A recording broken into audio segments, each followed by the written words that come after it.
So yun nga mga kayami, ang nakakuha po ng ating sticker sa San Nicolas yan, si Madam Zinaida Olivar, na may-ari po ng Bruja Coffee, na located po siya sa Purok 3, San Blas, Villasis, near San Blas Elementary School. Open po sila ng 4 p.m. to 11 p.m. Yan. Siya po yung maswerteng nakuha, talagang nag-effort siya. So dahil ang nakuha niyang sticker is treatment, so ang ginawa ko sa kanya is treatment. So ang treatment na nilagay ko sa kanya is Brazilian Botox yan. Ang Brazilian Botox po natin is 50% straightening ng hair at makaka-recover po siya ng mga damage ng hair. So maraming salamat kay Madam Zinaida Olivar.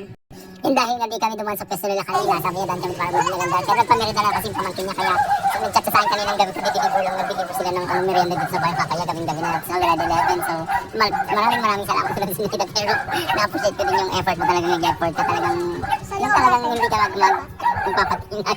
So yun nga, kahit gano'n maraming salamat pa rin. Napaka-bite ko talaga. Promise, wala akong masabi. Yan sa mga gusto pong mag-try ng ng milk tea, mga barbecue, meron po siya. Located po sila sa may San Blas, Purok 3. Malapit lang po sila sa high school. So yun lang mga kayami yan. Maraming salamat sa Madam Zinaida Olivar.